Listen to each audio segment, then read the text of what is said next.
Vous n'êtes pas sans savoir que le trailer de l'épisode 8 de Digital Circus est sorti, alors qu'est-ce qu'on attend pour en parler?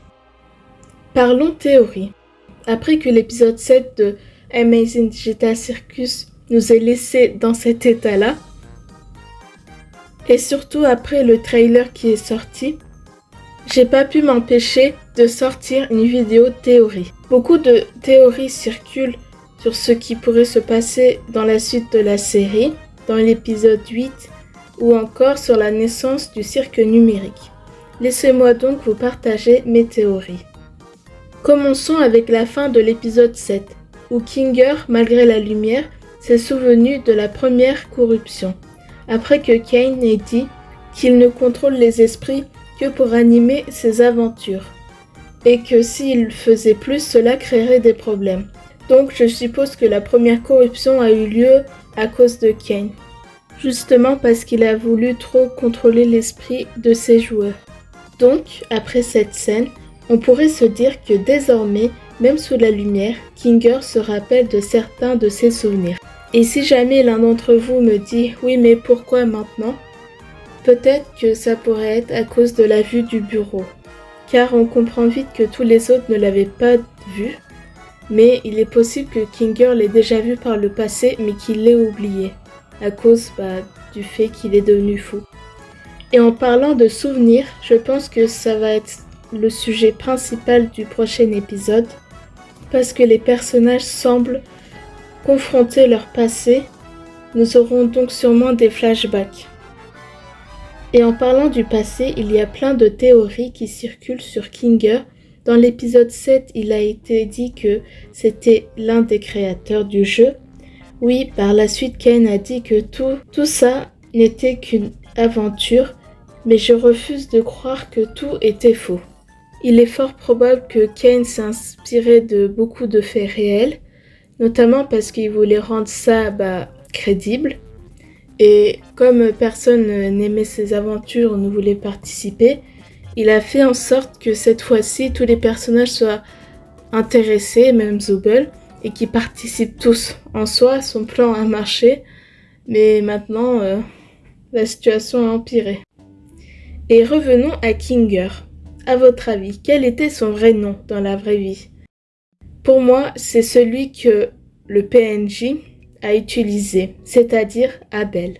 Nous savons que l'entreprise qui a créé le jeu a pour logo C et A, Kent et Abel.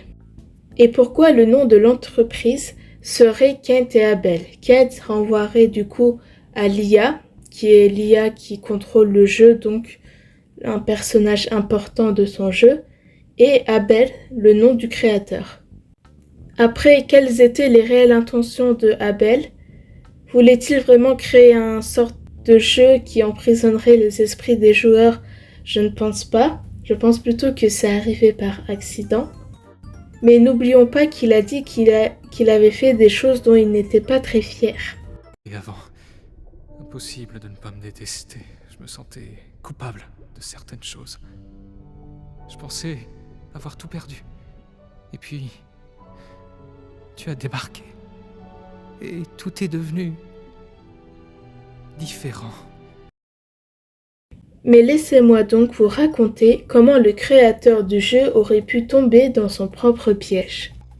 Abel aurait créé un jeu révolutionnaire qui permettrait aux joueurs de transférer leur esprit durant leur partie grâce à un casque virtuel. Fier de son invention, il propose à sa femme de l'essayer pour son premier lancement. Tout se déroule bien jusqu'à ce que un virus affecte le jeu, et plus particulièrement l'IA qui contrôle le cirque. Abel tente donc d'arrêter la propagation du virus en bannissant l'IA. Petite pause dans le récit. J'aimerais vous préciser que moi-même je ne sais pas exactement pourquoi je dis banni, mais je pourrais vous expliquer pourquoi j'utilise ce mot-là en particulier. Bon, reprenons. Abel tente donc d'enlever le casque et de réveiller sa femme, mais celle-ci ne répond pas. Il panique et vérifie si elle est encore en vie. Après plusieurs jours de recherche, il trouve une solution pour sauver sa femme. Pour cela, il doit mettre le casque et rentrer dans le cirque. Et un des éléments qui lui permettrait de sortir ensuite serait de se souvenir de son nom. Mais voilà, une fois rentré dans le cirque, il ne s'en souvient plus. Tout de même, il retrouve sa femme et il est content de la retrouver. C'est ainsi que j'imagine que Queenie et Kinger sont restés bloqués dans le jeu. Déjà, cela expliquerait pourquoi lui et sa femme se trouvent tous les deux dans le jeu et confirmerait que Abel, et donc Kinger, serait bien le créateur. Et pourquoi il aurait tout de même essayé son propre jeu. À ses risques et périls. Nous savons que Kinger est très amoureux de sa femme et franchement, si c'est un truc comme ça, je trouverais ça à la fois très romantique et triste. Bien, maintenant revenons sur quelques éléments du récit que je vous ai conté. L'IA dont je parle est bien évidemment Kane et le virus serait Bubble. Et oui, celui qui nous a fait bien fait rire et celui qui semblait être qu'un running gag devient celui qui a provoqué tout ça. Je vous rassure, je suis pas en train de délirer ou je sors pas ça de nulle part. Cette théorie, qui est tout juste nouvelle, vient de son nom, car dans les années 1999, un virus serait apparu du nom de Bubble Boy. Et je vous parle d'un virus de la vraie vie. Et justement, on pensait que le jeu venait des années 1990-2000. Et ce virus qui est Bubble aurait corrompu Kent, mais pas complètement. Ce qui expliquerait pourquoi Kent et Bubble sont liés. Cela expliquerait également certaines scènes du trailer de l'épisode 8, où nous voyons Bubble mettre la pression sur Ken, qui lui est en train de perdre le contrôle, ce qui pourrait permettre à Bubble de corrompre complètement le jeu. Et si vous vous en souvenez bien, Ken avait déjà traité Bubble de parasite. Les activités, les merveilles, le danger, l'horreur, la douleur, la souffrance, l'agonie, la mort, la maladie, la mort ou du gâteau. Sale parasite! Au début de la vidéo, j'avais dit que la première abstraction avait eu lieu à cause de Kent, car il avait contrôlé l'esprit de Scratch. Ce qui veut dire qu'il en a la capacité. Et s'il a cette capacité de base, cela voudrait dire qu'il devait justement le faire, que c'était programmé de base, qu'il contrôle leurs esprits. Mais comme Bubble a corrompu une partie des capacités de Kent, alors lorsqu'il contrôle leur esprit, cela le serait également à Bubble le champ libre et le laisserait agir étant donné qu'ils sont liés. Et ça serait donc le virus qui aura provoqué la corruption. Bien, et voici donc ce que j'imagine sur le passé de Kinger et de comment le cirque a pu dérailler. Au début de la vidéo, j'ai évoqué le fait qu'il serait possible que Kinger se souvienne maintenant de certaines choses, alors une discussion entre Ken et Kinger serait très intéressante. Et c'est ce qu'il semble se produire dans l'épisode 8, car on voit Ken emmener Kinger et nous avons un plan où ils sont ensemble, que tous les deux. J'imagine bien une scène où notre Foupsy fait la morale à Kent et lui donne des conseils pour améliorer la situation, après l'épisode 7. Mais j'imagine également une scène de confrontation entre le créateur et sa création, qui lui reprocherait de l'avoir banni, et justement, voilà pourquoi je dis banni. Comme je te le disais, cet univers source m'intrigue énormément. Tout ce que j'en connais, ce sont ces photos. Elle m'obsède tellement. Je voudrais tellement avoir plus d'informations sur ce lieu pour pouvoir le recréer précisément. Dommage qu'il m'ait banni, hein. Ouais, c'est trop horrible. Kent semble très curieux du monde réel. Donc, j'imagine aussi que cela pourrait rien avoir avec un virus, mais avec le fait que Kent, qui est donc une IA, aurait voulu s'approprier le corps d'un humain, en enfermant son esprit dans le cirque, mais qui n'aurait pas réussi, ce qui aurait poussé son créateur à le bannir.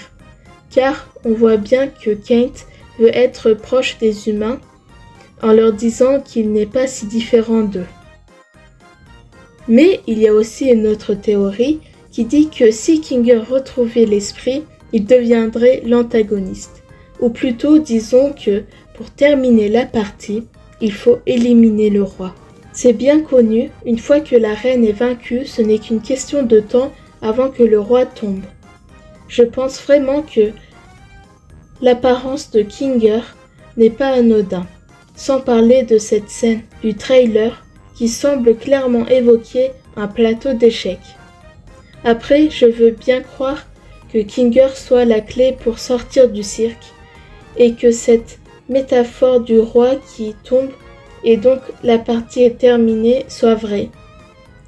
Mais le problème, c'est juste que j'aime trop ce perso. J'aime pas qu'il meure, je veux qu'il reste avec nous. Voilà, c'est mon seul argument pour contredire cette théorie-là. Bon, maintenant parlons d'un autre personnage important que je n'ai pas encore évoqué. Jax. Il est clair que Jax a un lourd passé, qu'il le hante et c'est pourquoi il n'aurait pas voulu sortir du cirque, contrairement aux autres. Vers la fin de l'épisode 7, Jax a eu des flashs où il semble conduire. Et nous savons qu'il est très attaché à Ribbit et Cosmo et que maintenant leur absence le ronge, au point qu'il a failli se faire abstraire. D'après ces quelques éléments, laissez-moi donc vous conter ce que j'ai imaginé sur le passé de Jax. C'est parti. Et si Jax, Ribbit et Cosmo étaient déjà des amis avant d'entrer dans le cirque numérique? Lors d'une sortie nocturne en voiture, avec Jax au volant accompagné de ses deux amis, à cause d'un dépassement de vitesse et d'un manque d'attention, survient un accident. Les deux amis de Jax sont gravement blessés et risquent de mourir à tout moment. Et je ne saurais pas vous expliquer exactement pourquoi, comment, mais Jax décide de les brancher au jeu pour les sauver, car il aurait pu entendre des rumeurs disant que ce jeu pouvait enregistrer l'esprit d'un humain.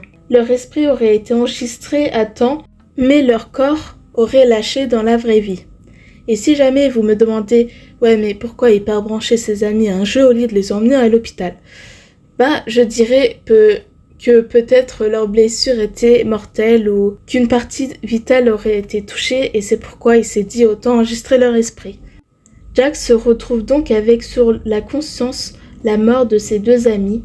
Ne supportant pas la douleur et le poids de la culpabilité, il décide de mettre lui aussi un casque dans l'espoir de les retrouver. Et si vous vous en souvenez bien, il y a Zubel qui lui avait demandé pourquoi toi tu veux pas aller dans le monde réel, il n'y a pas quelqu'un qui t'attend. Et lui il avait dit si bien sûr, mais et si les seules personnes avec qui il était vraiment attaché étaient ces deux amis-là, et que justement ils étaient morts et ils étaient dans ce jeu, et donc sortir n'avait donc plus aucun intérêt. Désolée, j'ai beaucoup bégayé, mais vous avez compris l'idée. Et justement, mettre le casque lui a permis de retrouver ses amis. Et certes, ils étaient dans un jeu, certes, ils étaient coincés, oui, ils avaient une autre apparence, mais ils étaient ensemble. Et ça lui suffisait à Jax, mais pas à ses amis. Ses amis, eux, ils voulaient sortir, mais comme ils sont morts dans la vraie vie, Jax, il leur disait « Mais non, laissez tomber, c'est pas grave si on est coincé, nanana, et de toute façon, on peut pas sortir, qu'elle l'a dit. » Mais vu que Jax voulait pas sortir et eux, ils disaient « Bah, si on veut sortir et tout, ça a créé un conflit, du coup, ils s'entendaient plus et tout. » Ribbit s'est corrompu, et Cosmo, après que Ribbit soit parti, la seule personne avec qui il voulait sortir et tout, et que Jax, il voulait pas, il commence à être obnubilé par l'idée de sortir du cirque, et c'est pourquoi dans le pilote on le voit s'abstraire complètement. Ainsi Jax voyait de nouveau ses deux amis disparaître, et encore par sa faute. Voilà donc ce que j'imagine sur le passé de Jax, et bien évidemment ce qui me fait penser à un accident de voiture est la grosse voiture qui se crache dans le trailer, et donc ça serait cet accident de voiture qui a traumatisé notre lapin violet. Voici donc l'ensemble des théories que je voulais évoquer et la manière dont j'imaginais le passé des personnages. Peut-être que j'ai raison sur certains points où je délire complètement. En tout cas, vous pouvez me dire ce que vous en pensez. Sur ce, nous pouvons qu'attendre le 20 mars qui est très bientôt.